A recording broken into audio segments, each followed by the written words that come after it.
Vítejte u pořadu Téma Z1 jako každý čtvrtek o penězích. Dnešní vydání bude ale trochu netradiční. Ve studiu budu mít pouze jednoho hosta, a to generálního ředitele a předsedu představenstva České spořitelny Gernota Mittendorfera. Zaměříme se nejen na hospodářské výsledky České spořitelny za třetí kvartál, ale i na úpis nových akcí skupiny Erste. Ještě podotknu, že tento díl jsme z časových důvodů předtáčeli, a to ve středu večer, a svému hostovi tak budu pokládat otázky sami, tak mi ale můžete napsat třeba na Facebook nebo Twitter. Slibuji, že vaše reakce budu i dál sledovat. Vše podstatné na úvod jsem řekl, pojďme tedy na první téma. Rakouská Erste Bank navýšila kapitál o víc než 1,5 miliardy eur. Finanční skupina, jejíž součástí je i Česká spořitelna, získala za nové akcie zhruba o 100 milionů eur víc, než původně plánovala. Podle vedení společnosti bude částka využita především na navýšení kmenového kapitálu. Víceméně se dalo očekávat, že ten úpis bude úspěšný, nebo že banka upíše veškerý objem plánovaných počtu akcí.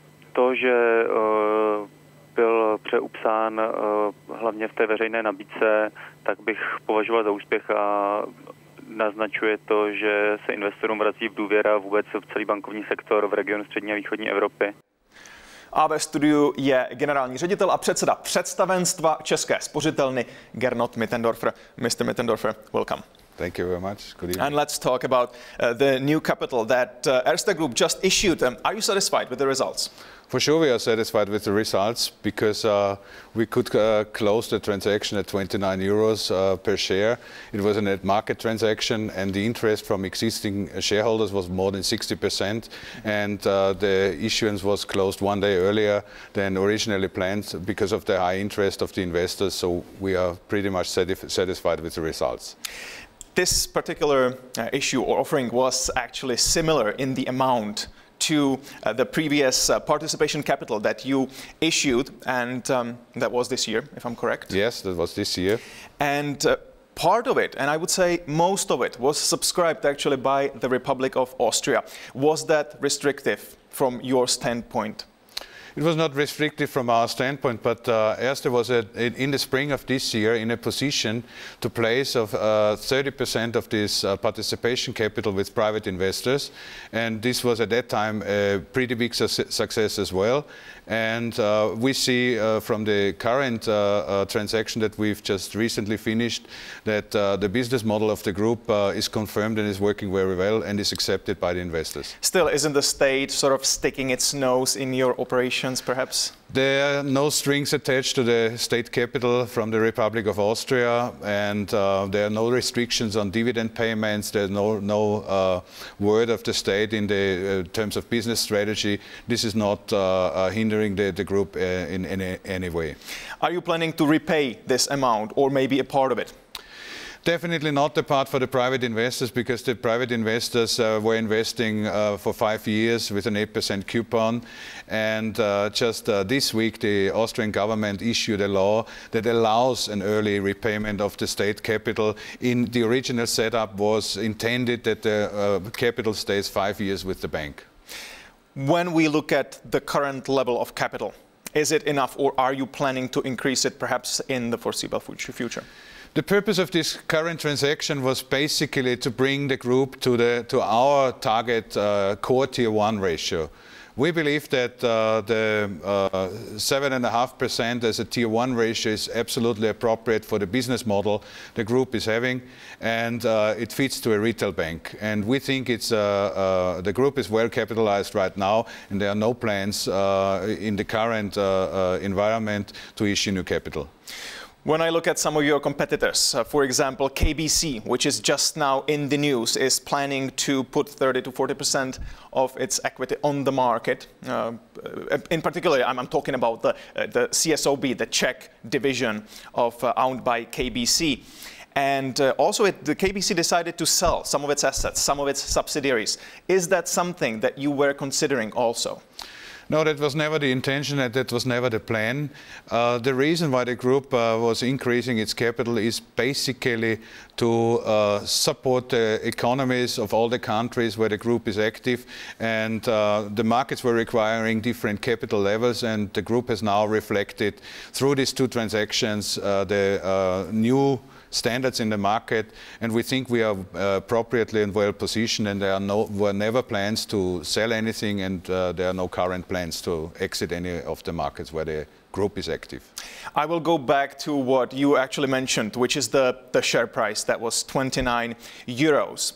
Now, some of your, I'm not sure if they are competitors, but some of the other companies active in the banking business, some of the large players, for example, the Société Générale or the BNP Paribas, they decided when they were doing a similar thing to provide a discount to investors of 30 to 40%. Now, where does that confidence that you had with putting the price on the market level comes from? We were confident in the spring that we could place 30% of the participation capital with private investors because we believe in our business model. And the same confidence we had now with this transaction. And the result confirms that we were doing the right decisions and that we were right with our assessment of the market. Let's talk about Erste now, because we will talk about Česká spořitelna in just a minute. But let's look at the group as a whole. For example, the Czech activities and the Romanian activities. They are similar in certain ways. If I'm not mistaken, it's the number of branches, perhaps the number of employees or customers. Yet, I'm sure that there are differences, and there are definitely differences in the results that we've seen.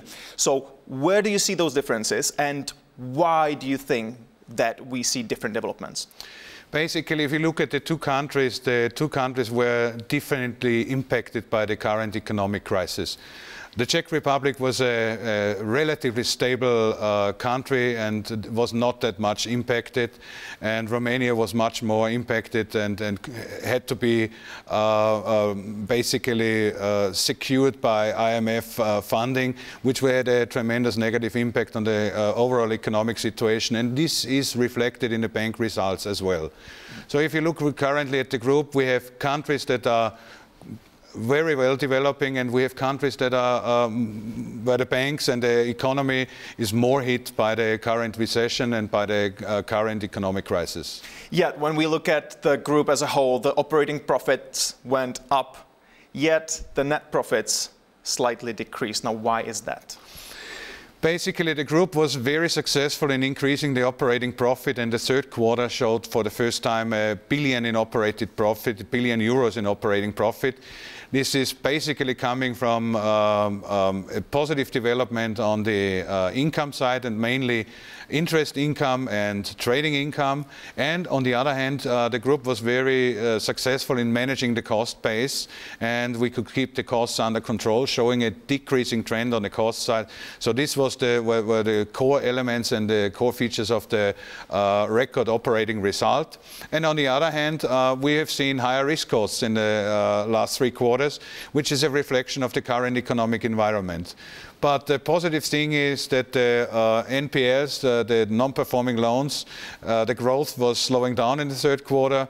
So we don't give an outlook, but we see some stabilization in the risk development. Now, I will put myself in the shoes of the investor. The Erste Group share price increased since the beginning of the year by 81%. That means that pretty much the value of the institution has doubled. Now, it's the same bank. So why is there such a steep increase in price? You have to have in mind what happened in the beginning of the year and what happened last year. There were even well-renowned analysts seeing a real Armageddon happening in Central and Eastern Europe. We were never sharing this opinion, and we were always confident that the countries are coping well with the current economic situation. So there was an overshooting in the pessimism, and now the people have realized the end of the world did not materialize in these countries, so the assessment is better now, and this is reflected in a different share price. Fortunately. Thanks a lot. Now, za chvíli se podíváme podrobně na Českou spořitelnu, tak jak jsem slíbil. Teď ale přehled informací ze světa biznisu a financí, které se staly za poslední týden. Bankovní trh ve Spojených státech opustily další 3 menší banky: Orion Bank, Century Bank a Pacific Coast National Bank. Počet bankovních domů, které letos ukončily svůj provoz, tak vzrostl na 123. Jedná se o nejvyšší počet od roku 1992. Stanovení jakéhokoliv termínu pro přijetí eura teď nemá žádný smysl. Na konferenci Žofínské fórum to řekl guvernér České národní banky Zdeněk Tůma. Důvodem je rozpočtový schodek, který letos dvojnásobně přesáhne stanovená 3% hrubého domácího produktu. Slovensko se poprvé v historii dostalo do deflace. Slovenská inflace klesla pod nulovou hodnotu a meziroční index spotřebitelských cen dosáhl v říjnu hodnoty -0,1%. Potraviny a nápoje jsou zde tak téměř o 6% nižší než v loňském roce. Banka Goldman Sachs, která svým manažerům vyplácela bonusy dosahující astronomických částek, se omluvila za podíl na vzniku finanční krize. Vedení podniku zároveň rozhodlo, že ústav rozdělí $0,5 miliardy mezi 10 000 malých podnikatelů napříč Spojenými státy. Nizozemská těžební společnost NWR vykázala ve třetím čtvrtletí ztrátu téměř 28 milionů eur. Společnost, které patří také česká OKD, přitom loni hospodařila ve stejném období se 70 milionovým ziskem. A Česká spořitelna za letošní 3 čtvrtletí vydělala více než 9,5 miliardy korun. Největší tuzemská banka tak meziročně zvýšila zisk o 0,3%. Hospodářské výsledky České spořitelny ovlivnily především zisky na úrocích. Za růstem čistého úrokového výnosu stojí hlavně růst úvěrových obchodů občanů. Naopak výnosy z mezibankovních obchodů a repo operací klesly. Na úrocích banka vydělala přes 8 miliard a 300 milionů korun, což je o 2% víc než ve stejném období loňského roku. A ve studiu je se mnou stále Gernot Mittendorfer, generální ředitel a také předseda představenstva České spořitelny. Mr. Mittendorfer, we will now talk about Česká spořitelna. Now, before we do that, you finished school in November 1989, so it's just 20 years now. Timing is everything. And you began working for Erste as a teller. So you pretty much started from the very bottom as a branch employee and you worked your way up to the top and became the CEO before you held other positions on the top management. Now, how does a branch employee become a CEO? Well, on the one hand, it's hard work. It's a lot of training and a lot of investment into your own development. But I'm proud that I've started in a branch and I was working 5 years in a branch because I think it's a... Was it a good experience? It was an excellent experience. I liked working there and it was a very good experience talking and dealing with customers. And the advantage having this experience in my position is right now I understand what is going on in our branches because I was working there. I mean, it's 15 years now that I was working in the branch network, but it's still, branches are still functioning similar and operating in a similar way. And at the end of 90s, you first came to the Czech Republic and you managed the corporate finance division of Česká spořitelna, and then you took a small break and went back to Salzburg, and then you became the CEO of Česká spořitelna again in the Czech Republic. Now, well, first of all, do you speak any Czech? Was it difficult for you or easy to learn Czech and to communicate with people in the Czech Republic?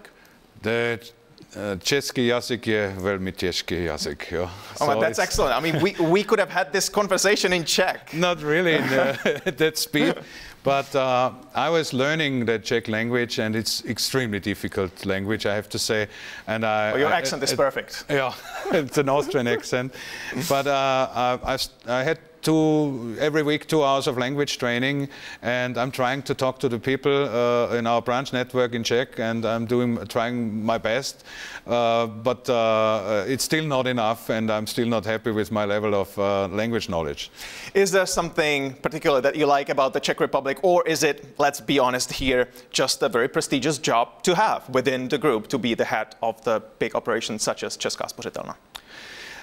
I'm basically happy in the job I'm doing here, but I like the country and I like the people here because they are hardworking, and I see that they are giving their best in trying to improve the situation of the country and their own personal situation. So I think you enjoy it much more if you are with the heart here, and the Czech Republic is a great place to live. And especially now in the difficult economic situation in a lot of Western European countries, I think the country is one of the best countries to be in at the moment. Back to business. Česká spořitelna increased its profits, I mean operating profits by about a fifth. And the net profit just 0.3%. Again, the reasons, does it mean anything? Which number is more important for you at this moment?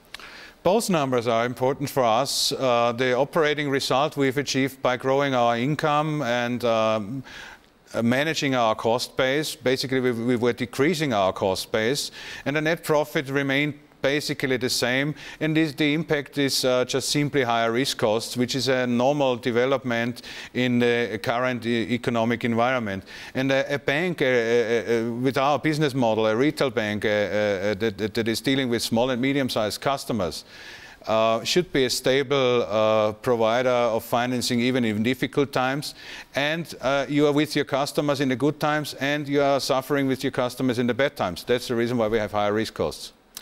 You're talking about small and medium enterprises. Which segment do you think right now is most challenging for you? Is it the retail? Is it the small and medium enterprises? The first ones in the economic crisis that were impacted were the companies. That's a natural development. And in the second phase, due to the rising unemployment, the retail customers will be impacted. So right now we see a stabilization in the corporate segment, in the SME segments, and we will see still rising unemployment, which will cause some difficulties in the next year for retail customers. When I look at some of the subsidiary companies such as brokerage at České spořitelny or factoring České spořitelny, they presented worse numbers just now than in 2008. Will that have any consequences? Do you plan any major changes in those companies? We are basically having companies in the financial group that we need for covering the service and product needs of our customers. And depending on the economic environment, they will have a better development and they will have a worse development. For us, important is that the overall group, the whole Česká spořitelna group, was delivering the same profit as last year, which is, for me, an outstanding result in the current economic environment. And sometimes our subsidiaries will develop better and sometimes they will develop worse, but there's nothing where we think about any major changes. And when I look at the subsidiaries from the point of perspective of the highest potential or expectations from your standpoint, now where would that be? Our biggest subsidiaries are Building Society, and they are delivering very good results and very good business for the last couple of years. And our pension fund is very important for us as well.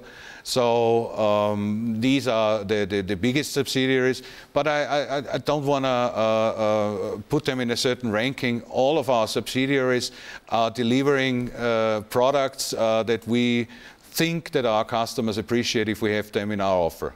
I would like to touch this subject of the change in the banking law recently that we have seen, which according to some analysts was restricting and perhaps difficult for some banks. Now, what do you think would be the impact for you? And I'm talking about the changes related to sending customers the account statements for free or not charging for blocking your stolen or lost card, etc. We are basically appreciating the changes, and some of them we were offering for our customers already before they were put into a legal framework. So for us, we have absolutely no problem to cope with the changed environment, and some of the things are basically standards that we have introduced already earlier. You currently have 655 branches in the Czech Republic, which is slightly more than in 2008. I would expect less given the conditions. But how many of these branches will you have a year from now? Definitely a similar number. We were investing last year in our branch work, 1 billion of Czech crowns, and we are targeting the same number this year. Our branch network is very important for being close to our customers, fulfilling the products and service needs of our customers, and we want to have a nationwide coverage, and we want to be as close to our customers as possible. But in addition, we were not only investing in our branch network, we were increasing our opening hours as well. And since the beginning of 2008, in total, we were increasing our opening hours by 1,000 hours of making our branch network available to our customers. Let's talk about the banking sector in general. Poslechněme si teď, jak se na český bankovní trh dívá guvernér České národní banky Zdeněk Tuma. Já jsem rád, že se potvrdilo to, co jsme říkali od začátku krize. Český finanční sektor je v dobré kondici a že by měl ustát všechny šoky. Je pravda, že krize nakonec byla ještě větší a propady hlubší, než jsme očekávali před rokem. Nicméně potvrdilo se, že český bankovní sektor to zvládá dobře. My se snažíme dívat samozřejmě nejenom zpět, jako jestli to zvládá dobře, ale jestli to bude zvládat. Provádíme takzvané stresové cesty, jinými slovy předpokládáme ještě horší scénáře, než říká naše prognóza, a i ukazují, že bychom měli projít tady tím těžkým obdobím relativně slušně, to znamená bez jakýchkoliv intervencí státu. So the chairman of the Czech National Bank thinks the state of the banking sector is good. Do you agree? I definitely agree with his statement, and this was proven in the last 12 months, and I think it will be proven in the future as well. In the last 12 months, what was the biggest challenge for you as a bank? It was a situation that was new to most of our employees, and and we had to deal with things that were new to almost everybody who was working with us, because the people have seen just growing economy, growing results and everything. And this is a complete new environment, and you have to deal with it and get used to it. I meant more like maybe some Iceland commercial papers, things like that. Something in particular, was that something really difficult for you, or something that you perhaps thought, well, this is going to be a challenge? I wouldn't say that there was specific things that were difficult for us. I mean, we are definitely not happy that we had some provisions on our Icelandic exposures, but overall, we've managed the situation in a very good way, and there were never things where we really got headache. What major changes do you see in the Czech banking sector in the next year? I mean, it's definitely an interesting development that we will see CSOB, stock exchange listed. This is definitely a major development. And otherwise, I think that we will have a challenging year ahead of us in 2010. But I think that the Czech banking sector will prove its stability and its ability to cope with a different economic environment than we had at the beginning of this decade. Mr. Mittendorfer, we are approaching the end of this program, which was certainly fascinating in terms of talking to you. But I know also you're a passionate skier. Guess you're not very happy about the season so far.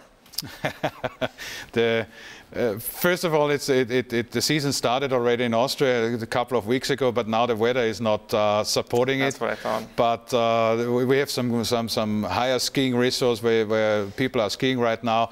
But I start usually the skiing around Christmas and not earlier.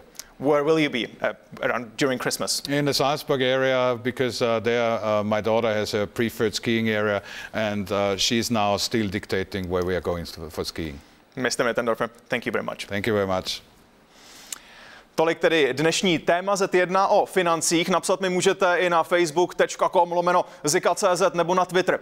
Zítra se zaměříme na propojení biznesu a společnosti. Konkrétně se podíváme na reklamy, které nejvíce ovlivňují chování zákazníků. Hezký večer.